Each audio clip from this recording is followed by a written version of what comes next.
Allah Subhanahu wa taala kita dapat hadir di Masjid Ar-Rayyan dalam keadaan sehat walafiat dalam rangka menunaikan sholat maghrib berjamaah sekaligus hadir di majelis ilmu yang mulia. Semoga rangkaian ibadah kita diterima oleh Allah Subhanahu wa taala. Salawat dan salam senantiasa kita sampaikan kepada Rasulullah sallallahu alaihi wasallam, uswah hasanah kita, suri tauladan kita dalam segala aspek kehidupan.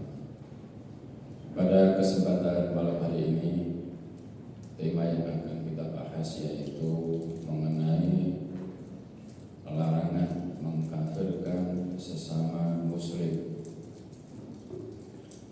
Salah satu indikasi faham dan aliran sesat yang dikeluarkan oleh Majelis Ulama Indonesia berdasarkan fatwanya yaitu diantaranya mengkafirkan sesama muslim.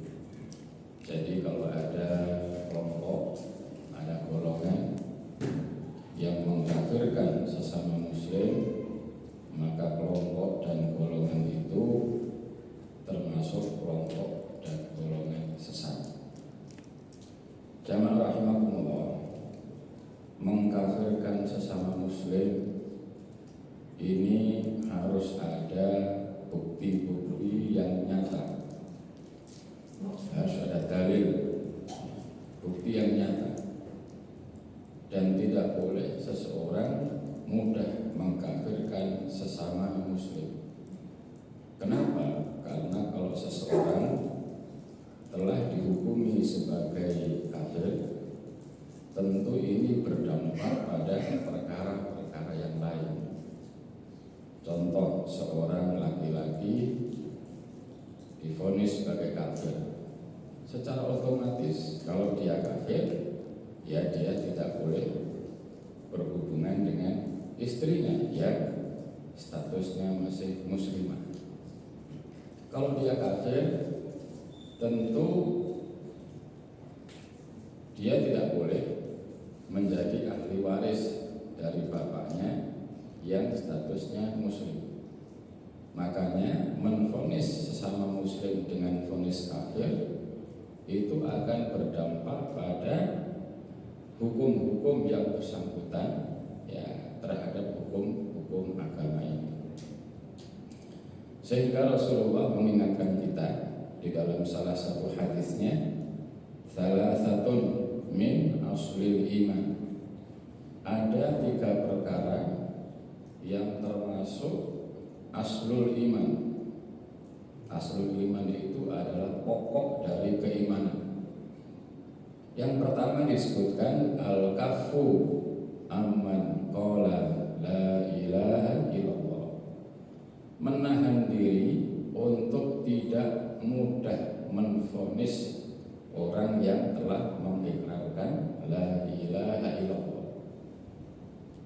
La tukaffirhu bidzambin, jangan engkau kafirkan orang yang telah mengikrarkan la ilaha illallah itu disebabkan dosa yang ia lakukan. Wala tukhrijhu minal islami bi amalin, dan jangan engkau vonis yang bersangkutan ya dengan vonis telah keluar dari Islam disebabkan suatu perbuatan yang ia lakukan. Jadi hadis ini memberikan arahan kepada kita bahwa orang yang sudah mengikrarkan la ilaha illallah itu tidak boleh dikafirkan, tidak boleh divonis sebagai keluar dari Islam walaupun ia melakukan perbuatan dosa. Memang ada kelompok yang namanya Khawarij.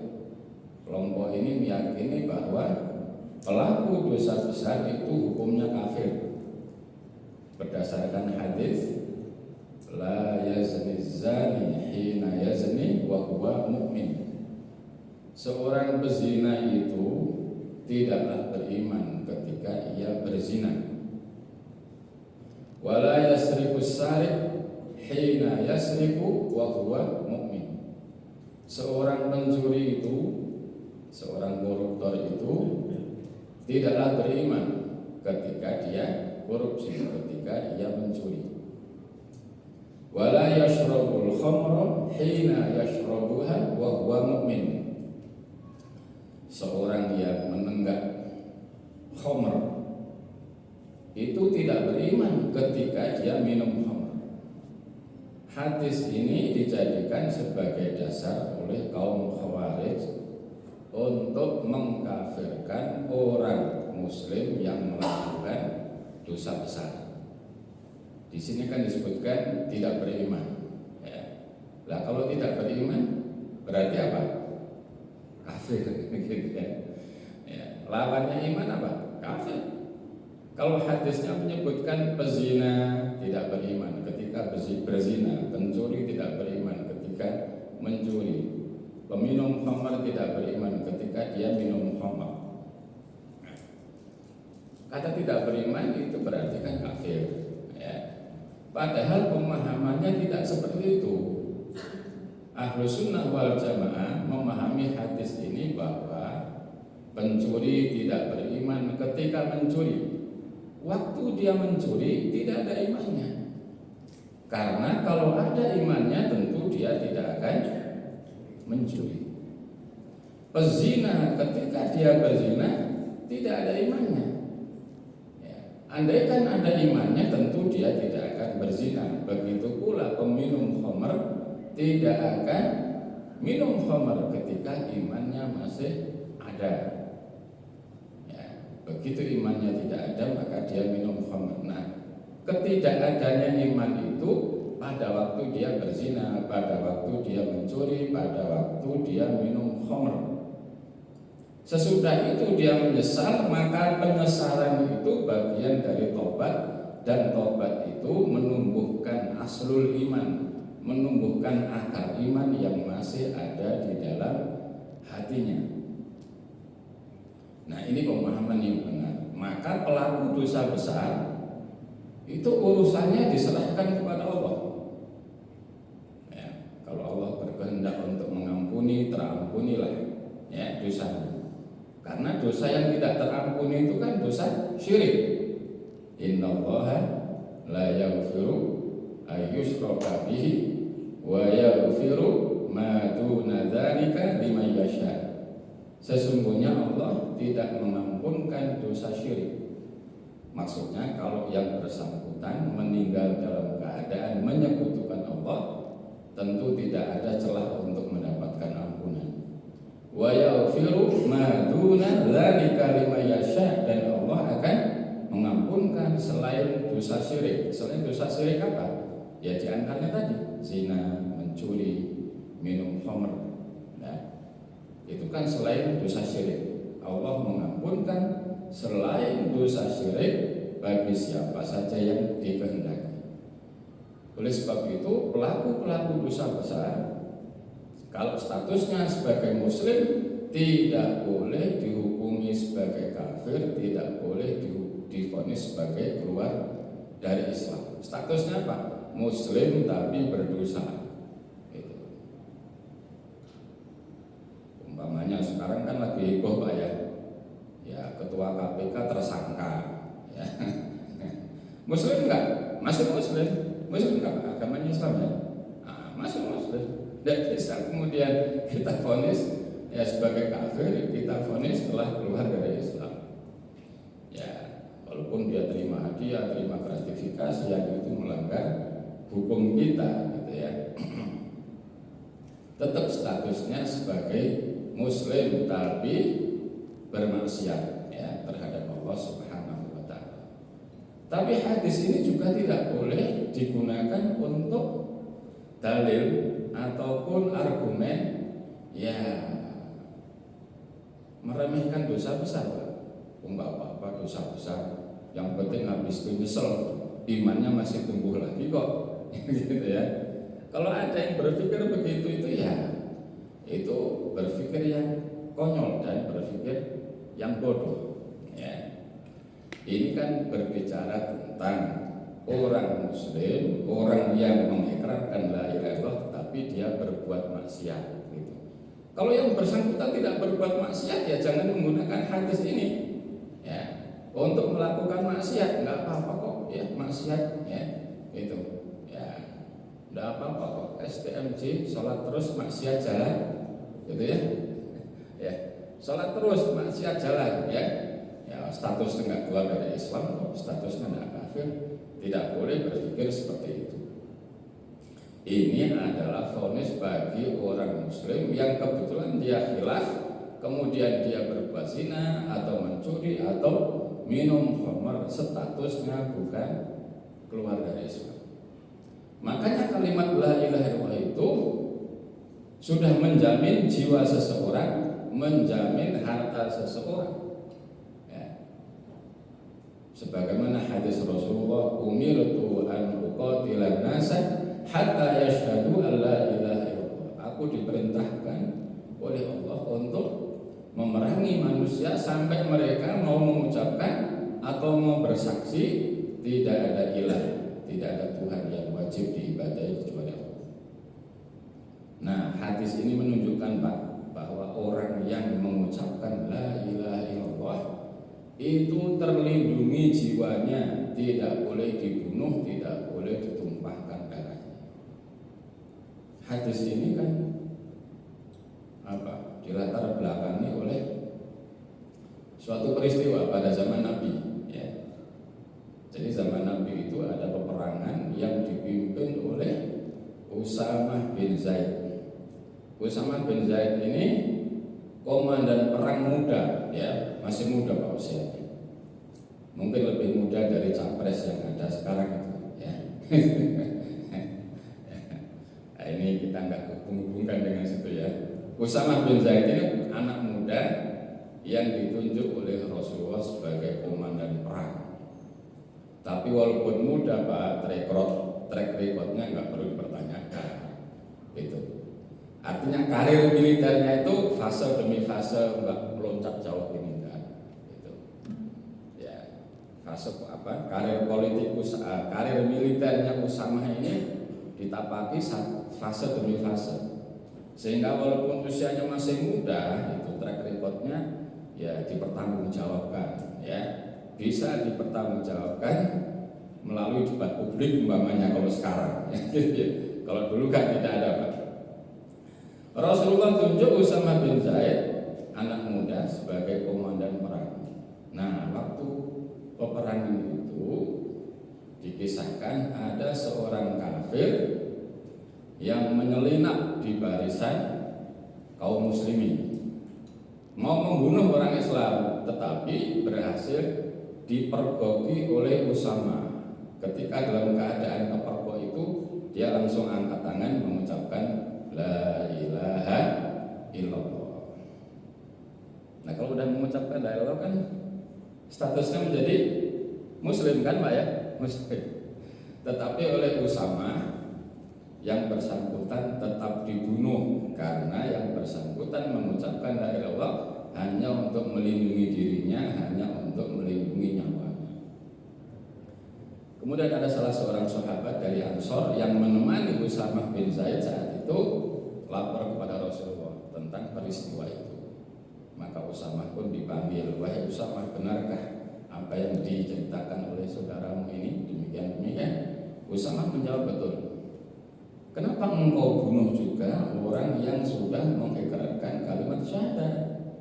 Ya Rasulullah, dia mengikrarkan kalimat syahadat disebabkan untuk melindungi diri dan jiwanya. Andaikan tidak kita bunuh, tentu dia akan membunuh kita. Maka Rasulullah menyebutkan, perlukah engkau membelah dadanya gitu ya, untuk melihat keyakinannya. Jadi berdasarkan hadis ini, orang yang mengikrarkan la ilaha illallah ya, walaupun dalam peperangan dan itu hanya siasat saja, tetap harus dilindungi, tidak boleh dibunuh. Umpama ya, ada tentara Israel menyelinap ke penduduk Gaza, kemudian ya berhasil dikepung oleh penduduk Gaza umpamanya.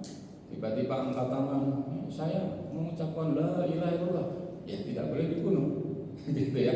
Teori agamanya seperti itu, karena dengan mengikrarkan kalimat syahadat itu saja yang bersangkutan statusnya berubah dari kafir menjadi muslim.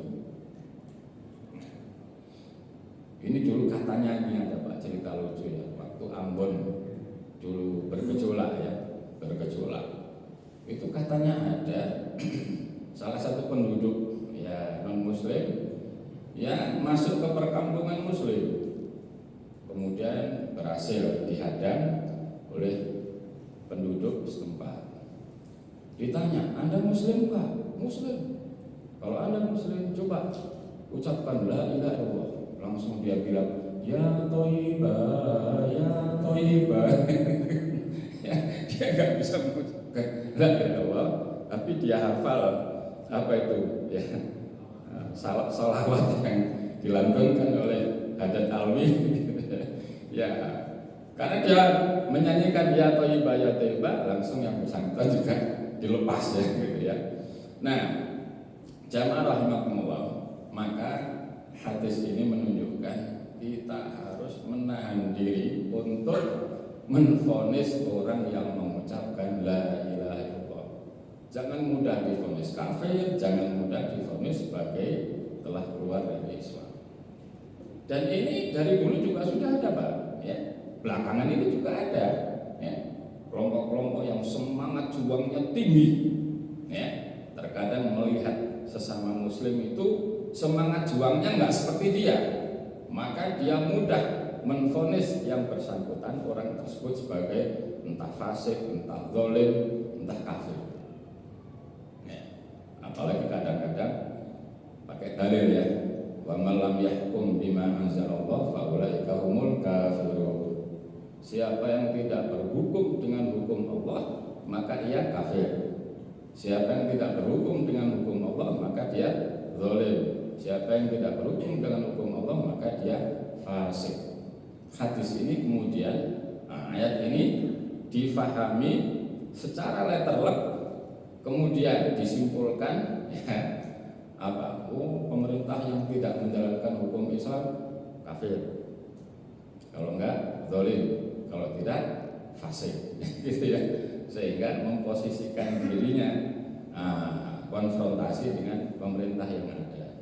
Nah, pemahaman yang seperti ini berbahaya Pak, ya sangat berbahaya. Ya, maka harus dilandasi dengan dalil-dalil yang lain.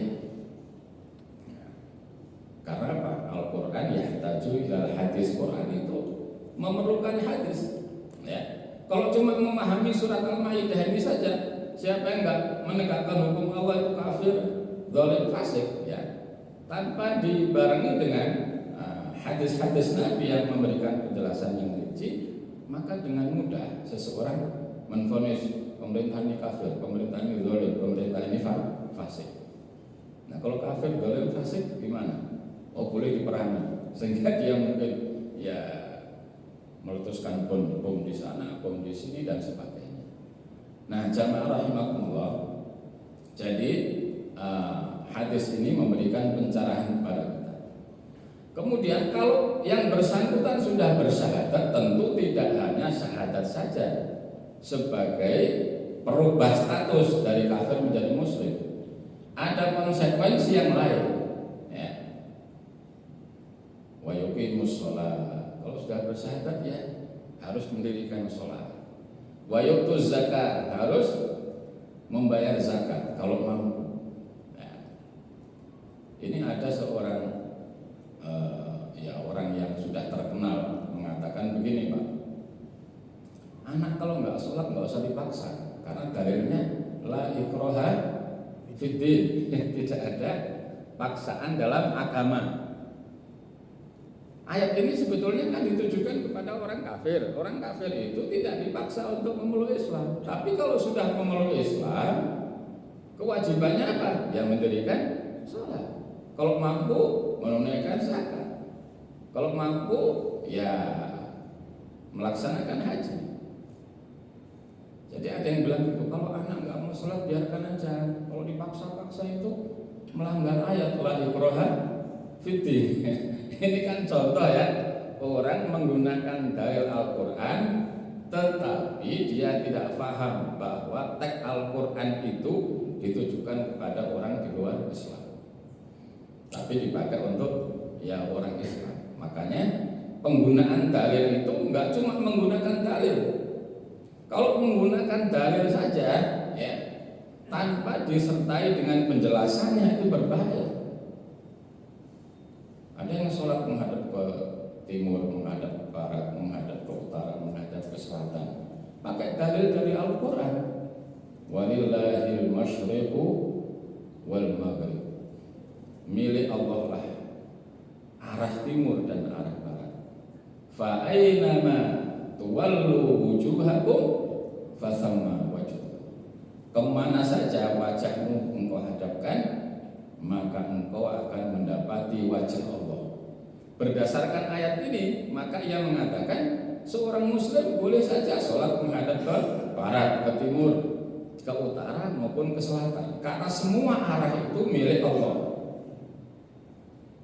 Ya kalau ayat ini dipakai ketika kita di Masjidil Haram, benar, betul Pak ya? Gitu ya. Ketika kita di Masjidil Haram, subuh menghadap ke barat, karena posisi kita berada di sebelah timur Ka'bah. Zuhur kita menghadap ke selatan, bisa jadi kan? Karena posisi kita waktu zuhur berada di sebelah utara Ka'bah dan begitu selanjutnya. Tapi kalau ayat ini digunakan ya dalam konteks kaum muslimin di Indonesia, tentu ya ayat ini tidak berlaku. Tetap kita menghadap kiblat, kiblat kita arahnya ke barat. Nah, jamaah rahimakumullah, makanya kita dilarang untuk mudah menvonis kafir sesama muslim. Kecuali ya memang ada tanda-tanda yang jelas yang bersangkutan telah keluar dari Islam. Contoh yang bersangkutan rukuk sujud di depan berhala umpamanya ya.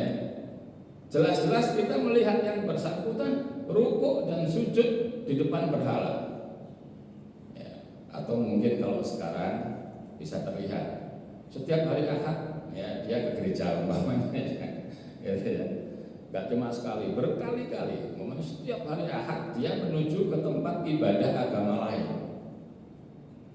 Itu satu. Yang kedua, apakah yang bersangkutan melakukan hal itu atas dasar apa? Terpaksa, diintimidasi, diancam?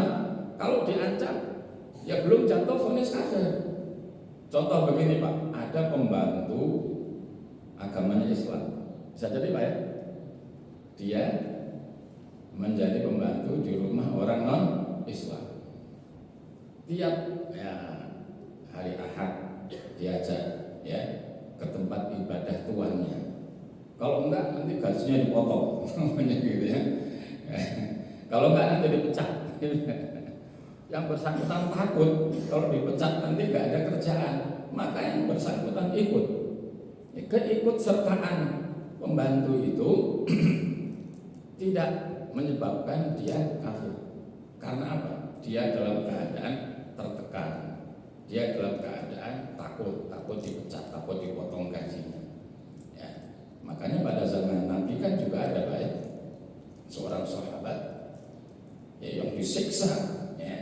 Di mana siksaannya itu di luar batas kemanusiaan. Dalam keadaan seperti itu dia dipaksa untuk menyebut nama salah satu berhala, yaitu Hubal. Maka yang bersangkutan ya mengatakan Hubal. Ya, terpaksa ya. Ilaman ukriha wa qalbuhu mutmainnun bil iman. Yang bersangkutan dipaksa karena menghadapi siksaan, sementara hatinya tetap dalam keimanan. Nah, maka turun ayat ini. Dalam keadaan terpaksa seperti itu, nggak bisa kemudian divonis sebagai kafir atau telah keluar dari Islam. Makanya jamaah rahimakumullah, disebutkan di dalam fatwa ulama, ya seorang muslim itu tidak boleh bekerja dengan orang non muslim kalau pekerjaannya merendahkan diri orang Islam. Contoh pembantu ya.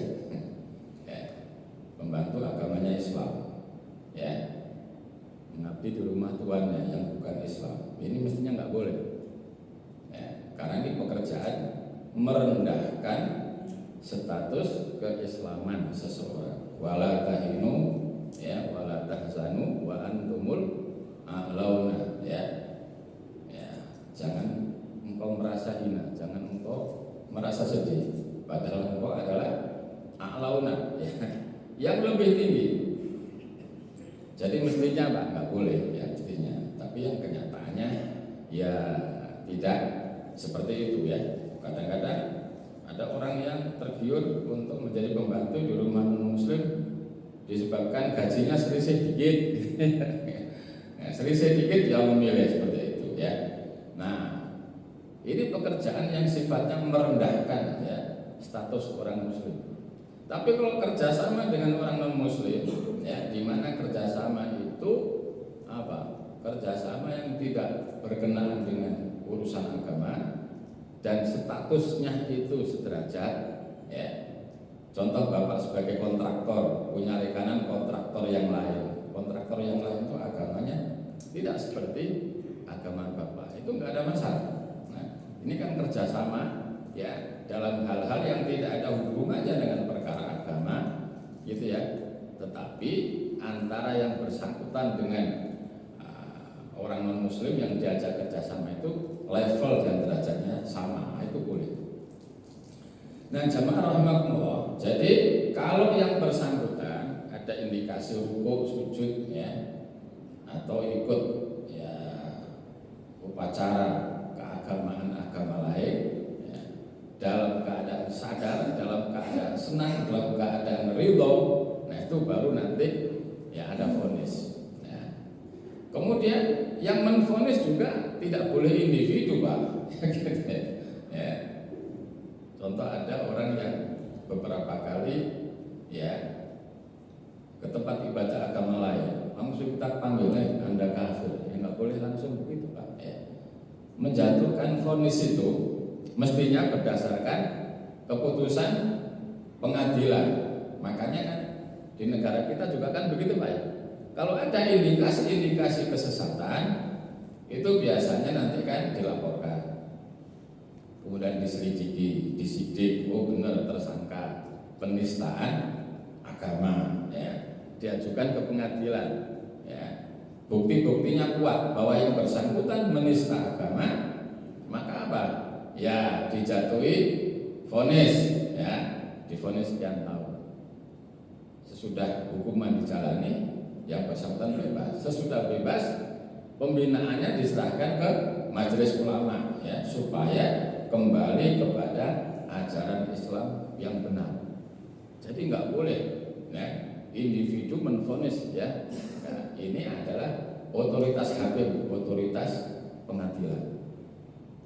Nah, jamaah rahimakumullah, makanya Nabi Muhammad itu tidak membunuh orang munafik.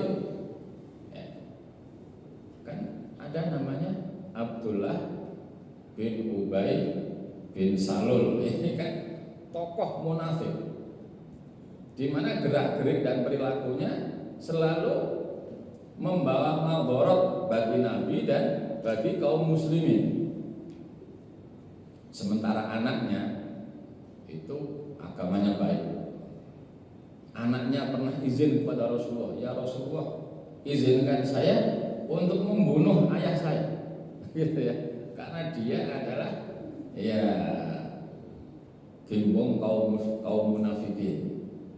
Rasulullah mencegah, tidak boleh, ya, nanti ada kesan Nabi membunuh sesama muslim. Nah, jadi gembong munafik saja pada zaman Nabi itu tidak diperangi. Nah, jika jamaah rahmatullah, makanya ya kita harus berhati-hati betul, ya, untuk menyebut sesama muslim sebagai kafir. Walaupun saling berperang, sesama muslim saling berperang, bisa jadi nggak, Pak? Bisa jadi nggak? Bisa jadi.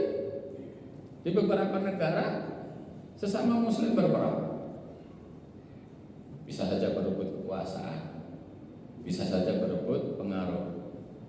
Makanya Islam juga menyebutkan wa in ta'ifatani minal mu'minina qatatalu. Apabila dua kelompok orang yang beriman iktatalu, saling memerangi. Ya.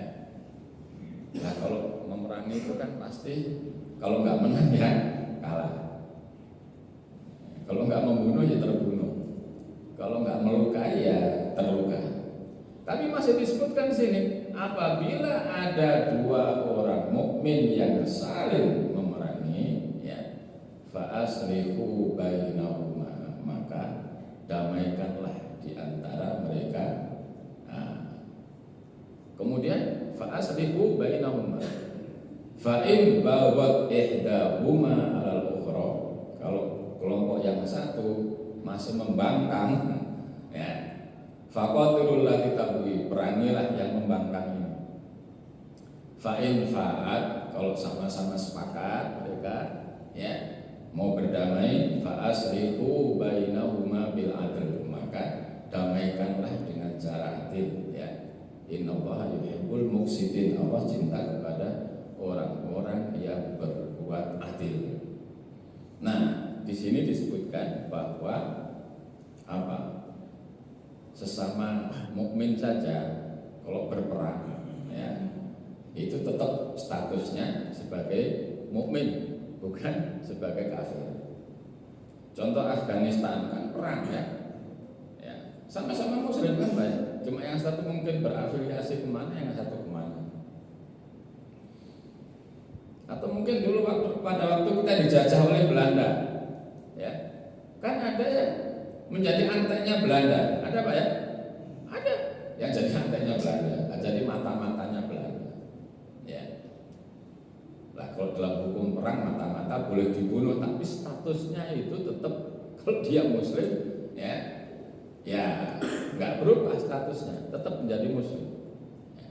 Ada yang mata-mata Belanda, ada yang berjuang untuk merebut kemerdekaan, ada yang berjuang untuk mengusir penjajah dan untuk apa? Memenuhi panggilan jihad, ya, seperti ada resolusi jihad, ya, Kiai Haji Hasyim Asy'ari, ada pencerahan yang dilakukan oleh Kiai Haji Ahmad Dahlan yang sekarang organisasinya berkembang Muhammadiyah, yang Kiai Haji Hasyim Asy'ari organisasinya juga berkembang Nahdlatul Ulama, ya. Tapi antek-antek Belanda pun selama dia, ya, statusnya tidak berubah, ya, statusnya sebagai Muslim, ya. Makanya perhitungannya nanti diserahkan kepada Allah, ya. Sehingga tadi disebutkan kalau sudah mengucapkan la ilaha illallah, menunaikan, mendirikan sholat, kemudian membayarkan zakat, asomu minni dima'ahum wa amwalahum illa bihaqqil Islam, maka nyawa mereka aman dilindungi, harta benda mereka aman dilindungi, illa bihaqqil Islam, kecuali atas hak Islam. Atas hak Islam itu apa? Kalau yang bersangkutan membunuh, maka dihukum balas dengan dikisos. Kalau yang bersangkutan berzina, ya, kalau dia belum menikah dicambuk, kalau sudah menikah dirajam.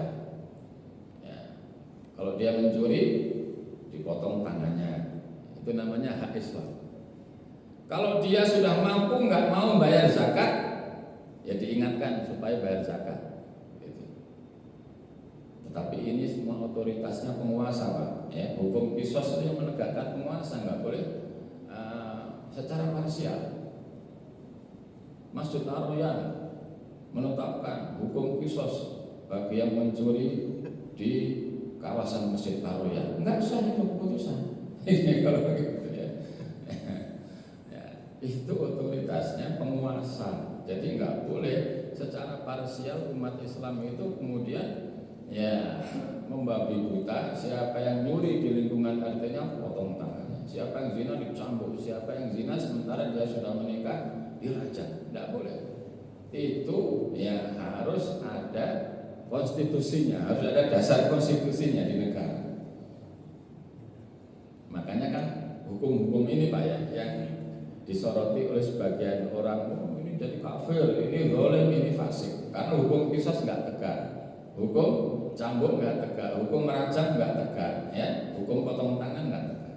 Tapi di negara kita hukum-hukum Islam yang lain masih tegak, ya kan Pak ya? Nggak ada larangan bangun masjid, ya ada beberapa kasus ya gitu. Nggak ada larangan orang untuk sholat, nggak ada larangan orang untuk puasa, nggak ada larangan untuk bayar zakat, nggak ada larangan untuk naik haji. Walaupun sekarang OHM ya Pak ya, ongkos haji naik kan? Kalau nggak naik namanya ONH, ongkos naik haji. Kalau naik dibalik jadi OHN, ongkos haji naik. Gitu kan? Nah, kan lumayan naiknya cukup banyak. Jadi hukum-hukum Islam di Indonesia masih banyak ya yang terlaksana. Hukum nikah, kan nikah beda agama nggak boleh di sini. Makanya ada yang lari ke luar negeri. Ya. Nikah sesama jenis nggak boleh di sini. Nikahnya luar negeri. Dan memang di negara kita itu menjadi negara tujuan Pak untuk LGBT itu ya, supaya bisa diterima oleh masyarakat. Padahal negara-negara sekuler juga banyak yang menolak. Rusia kan menolak Pak ya, menolak LGBT. Dan LGBT itu termasuk perilaku ekstremis. Tapi di sini malah minta diakui eksistensinya, ya, jangan dihina, jangan dikucilkan macam-macam ya. Sementara pengadilan Rusia sudah menyatakan dilarang LGBT ada di Rusia, bahkan sudah divonis pelakunya sebagai pelaku yang berkepribadian ekstrim, berkepribadian abnormal. Nah, jadi pelaku dosa besar diserahkan kepada Allah Subhanahu wa taala, hisabnya, perhitungannya. Kita nggak boleh menvonis ya pezina sebagai kafir, ya pencuri sebagai kafir, pemabuk sebagai kafir, ya. Ya, dia adalah muslim yang bermaksiat kepada Allah. Nanti akan disiksa oleh Allah berdasarkan dosanya dan akan dientaskan oleh Allah dari api neraka berdasarkan apa? Ya, ikrar la ilaha illallah yang masih ada di dalam hatinya.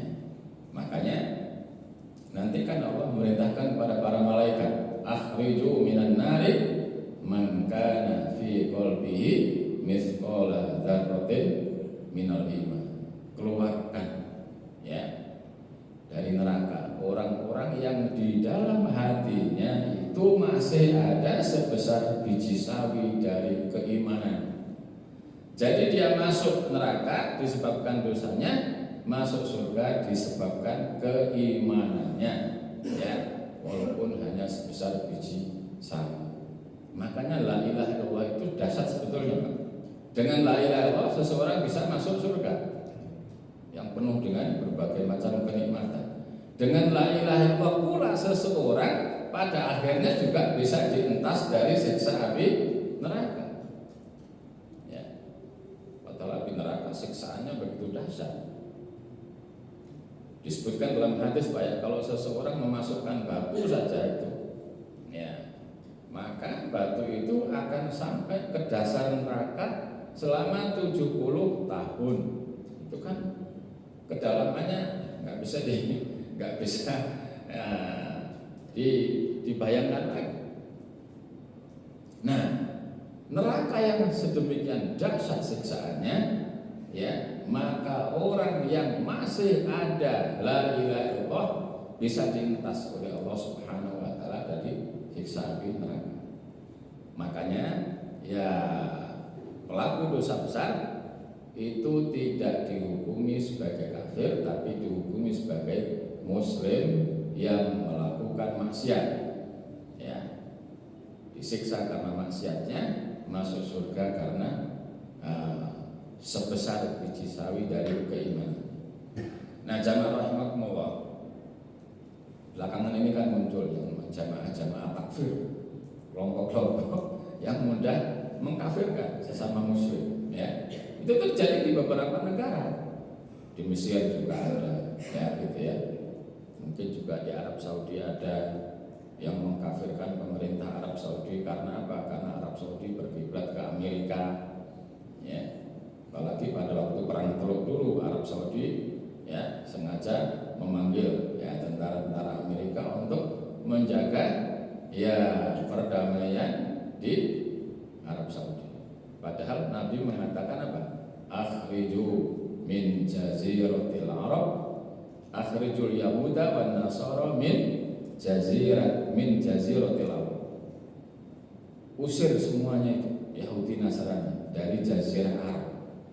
Kok sekarang malah diundang tentara-tentara Amerika? Ya, nah itu kemudian memunculkan ya kelompok-kelompok yang waktu itu ya mengkafirkan pemerintah Arab Saudi. Dalam hal itu memang salah, tapi dalam hal yang lain itu masih banyak yang benar. Ya. Coba kalau haji di sana nggak difasilitasi, bagaimana Pak? Sekarang umpamanya area Jamarot, ya, area lempar jumroh, sekarang kan diperbaiki, ada pintu masuknya, ada pintu keluarnya, ya, berapa lantai, mungkin 3 lantai, mungkin ditambah 4 lantai, sehingga resiko apa kecelakaan kematian itu bisa ditekan. Nah, yang memfasilitasi seperti ini kan pemerintah Arab Saudi. Kalau tidak difasilitasi seperti itu, Masya Allah, lempar jumroh itu setiap tahun akan menelan korban. Kalau dulu kan nggak baik, ya. Dulu orang berjuta-juta, ya tertuju ke satu tempat, habis lempar balik, gitu ya. Otomatis berbenturan antara yang mau melempar dengan yang sudah melempar. Nah, sekarang dibikin berapa lantai, ada pintu masuknya, ada pintu keluarnya, sehingga maldorot itu bisa ditekan sedemikian rupa. Nah, kalau nggak ada fasilitas, ya, sekarang kemahnya ber-AC, ya, fasilitas MCK-nya terpenuhi. Nah, yang begini-begini ini kalau tidak ada, ya apa, itikat yang baik dari pemerintah Arab Saudi juga tidak akan bisa dinikmati fasilitas itu oleh jamaah haji. Belum juga aktivitas-aktivitas pendidikan dan dakwah di negara-negara yang lain, ya. Kan banyak Pak, ya, perguruan tinggi Islam yang dibiayai oleh Arab Saudi. Nah, jadi hal-hal yang seperti ini tidak boleh dijadikan sebagai bahan untuk apa? Saling mengkafirkan. Intinya orang Muslim yang bermaksiat masuk surga karena imannya, masuk neraka karena dosanya, sehingga orang Muslim tidak kekal di dalam neraka selama-lamanya. Saya kira cukup Pak, ya.